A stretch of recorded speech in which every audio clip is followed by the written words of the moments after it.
नमस्कार आमी सुकृति दान आशा करी आपनारा सबाई भालो आछेन। आपनारा सबाई देखछेन एस्ट्रो सल्यूशन। आज के आलोचना करब जे शुक्रदेव धनु राशिते प्रवेश करार जोन्नो वृश्चिक राशि बा लग्न कोन दिक थेके लाभ पाबेन। 18 জানুয়ারি शुक्रदेव राशि परिवर्तन करे वृश्चिक राशि थेके धनु राशिते प्रवेश करेছে। এই 18 জানুয়ারি থেকে 12 ফেব্রুয়ারি এই সময়কাল পর্যন্ত শুক্রদেব ধনু রাশিতে অবস্থান করার জন্য বৃশ্চিক রাশি বা লগ্ন সর্বাত্মকভাবে অনেক দিক থেকে কিন্তু লাভ পেতে চলেছে। এই নিয়ে একটা দীর্ঘ আলোচনা করে নেব। মূল আলোচনা আসার আগে আপনাদের জানিয়ে রাখি অ্যাস্ট্রো সংক্রান্ত নিত্যনতুন টিপস পেতে আমার এই অ্যাস্ট্রো সলিউশন চ্যানেলটিকে সাবস্ক্রাইব করুন এবং পাশে থাকা বেল আইকনে ক্লিক করুন। চলে আসি মূল আলোচনায়। প্রথমেই বলবো, দেখুন বৃশ্চিক রাশি বা লগ্ন যেহেতু রাশিচক্রের অষ্টম রাশি, তাই আপনাদের জীবনে অনেক স্ট্রাগল, প্রতিবন্ধকতা বা ট্রান্সফরমেশন কিন্তু ফিল করতে হয়।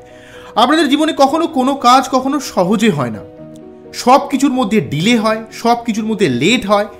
মোটামুটিভাবে এই 25 দিনের মধ্যে 24-25 দিন কিন্তু এখানে বৃশ্চিক রাশির দ্বিতীয়ভাবে অর্থাৎ ধনু রাশিতে এখানে শুক্রদেব অবস্থান করার জন্য আপনারা অনেক দিক থেকে কিন্তু লাভ পাবেন। শুক্রদেব যেহেতু আপনাদের ক্ষেত্রে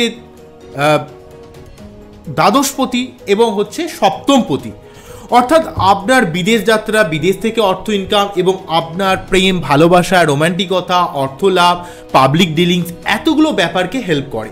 তাই যেহেতু সপ্তমপতি এবং দ্বাদশপতি হয়ে দ্বিতীয়ভাবে শুক্র রয়েছে, তাই আপনাদের ক্ষেত্রে কিছুটা ব্যয়কে বাড়িয়ে দেবে, কিন্তু প্রেম ভালোবাসার দিক থেকে, রোম্যান্টিকতার দিক থেকে অনেকটা শুভ প্রভাব কিন্তু দেওয়ার চেষ্টা করবে।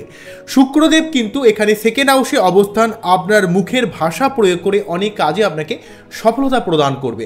বৃশ্চিক রাশি বা লগ্নের ক্ষেত্রে দ্বিতীয়ভাবে শুক্রদেব আপনাকে অনেক দিক থেকে একটা অর্থ লাভের কিন্তু সুযোগ করে দেবে। অর্থ দিক থেকে আপনি কিন্তু অনেক হেল্প পাবেন। যারা দীর্ঘদিন ধরে অর্থ উন্নতি, আর্থিক দিক থেকে উন্নতি করতে পারছেন না, তারা যদি একটু পরিশ্রম করেন তাহলে কিন্তু আপনার জীবনে কিন্তু আর্থিক একটা উন্নতি তৈরি করার চেষ্টা করবে। তবে আপনার বার্থডে শুক্রের অবস্থানকে অবশ্যই ভালো হতে হবে। কোন কন্ডিশনে শুক্রদেব রয়েছে সেই জায়গাটাকে সঠিকভাবে বুঝতে হবে। যদি আপনার বার্থডে শুক্রদেবের অবস্থান ভালো থাকে এবং যদি আপনার বৃশ্চিক লগ্ন বা বৃশ্চিক রাশি হয়, তাহলে সেখানে অবশ্যই শুক্রদেব কিন্তু আপনার অর্থনৈতিক দিক থেকে অনেকটা হেল্প করবে।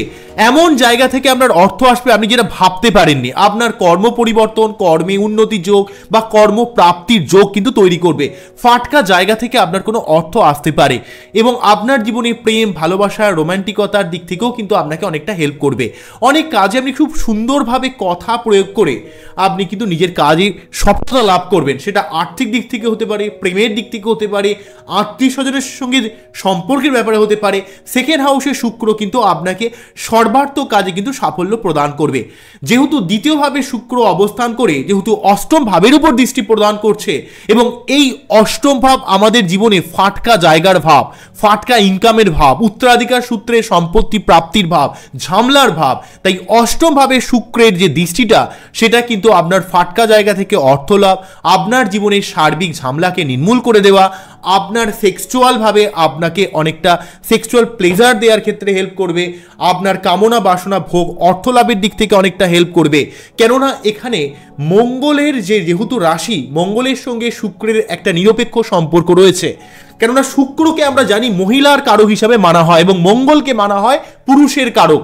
তাই অ্যাকচুয়ালি ভাবে বৃশ্চিক রাশি বা লগ্নের ক্ষেত্রে শুক্র অনেকটাই শুভ প্রভাব দেওয়ার চেষ্টা করেন।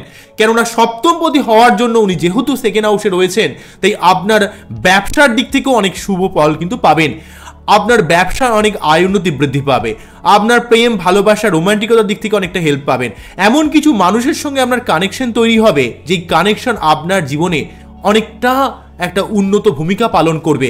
তাই যাদের বৃশ্চিক লগ্ন বা রাশি, তারা অবশ্যই শুক্রদেবের মন্ত্র পাঠ করুন, শুক্রদেবকে প্রসন্ন করুন এবং আপনার বাচ্চাটে শুক্র কোন কন্ডিশনে রয়েছে সেটা কিন্তু খুব ভালোভাবে পর্যালোচনা করুন। কারণ দেখুন এই জায়গাটা কিন্তু আপনার জীবনে অনেকটা পরিবর্তন করবে। বৃশ্চিক রাশি বা লগ্নের ক্ষেত্রে আমি আগেই বলেছি যে আপনাদের পঞ্চমভাবে রাহু রয়েছে। আপনার পড়াশোনার ব্যাপারে, সন্তানের ব্যাপারে সাবধান হতে হবে, পেট সংক্রান্ত ব্যাপারে আপনাকে সাবধানতা অবলম্বন করতে হবে। অন্যদিক থেকে আপনাকে কিন্তু বৃহস্পতি এই বছরের প্রথম 4 মাস আপনাদের রাশি বা লগ্নের ষষ্ঠভাবে, তার পরবর্তী 5 মাস আমরা সপ্তমভাবে অবস্থান করবে। সুতরাং এই বছর বৃহস্পতির থেকে আপনারা সর্বার্থকভাবে কর্মের দিক থেকে, অর্থের দিক থেকে, বিবাহের দিক থেকে মৃত শুভ ফল পাচ্ছেন। 4th হাউসে শনি সক্ষেত্রী থাকার জন্য আপনাদের ভূমি, ভবন, বাহন আপনার কর্মলাভ, আপনার জীবনে সার্বিক দিক থেকে একটা ফ্যামিলি কেন্দ্রিক অনেক কিন্তু সহযোগিতা কিন্তু পাবেন। শনি বৃহস্পতি আপনাকে হেল্প করছে।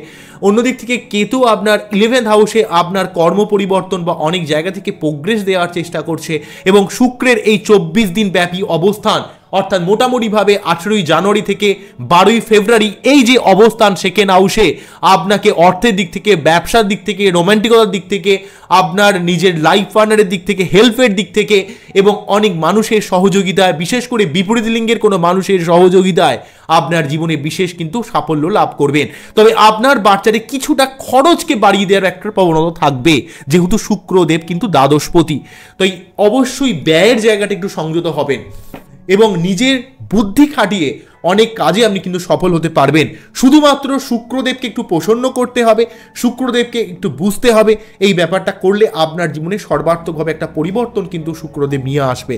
তাই অবশ্যই বৃশ্চিক রাশি বা লগ্নের মানুষেরা শুক্রদেবের এই অবস্থানকে কাজে লাগিয়ে জীবনের উন্নতির পথ প্রশস্ত করুন। এবং আপনাদের যাদের বৃশ্চিক রাশি বা লগ্ন, তাই আপনি তো বারে বারে বৃশ্চিক রাশি বা লগ্ন নিয়ে ভিডিও করে থাকি। আপনাদের মঙ্গলকে স্ট্রং করার জন্য হনুমান চল্লিশা পাঠ এবং প্রতি মঙ্গলবার আপনাকে অবশ্যই মঙ্গলদেবের মন্ত্র পাঠ করা উচিত। তাহলে আপনার জীবনের অনেক সমস্যা কিন্তু নির্মূল হবে। আজকে এখানেই থামতে হবে। আপনাদের এই অনুষ্ঠানটিকে কেমন লাগলো সেটা কিন্তু আমাকে অবশ্যই জানাবেন। আবারও দেখা হবে নতুন কোনো ভিডিও নিয়ে। নমস্কার, থ্যাংক ইউ। আপনারা সবাই ভালো থাকবেন, সবাইকে ভালো রাখবেন এই জানিয়ে অনুষ্ঠানটি শেষ করছি। নমস্কার।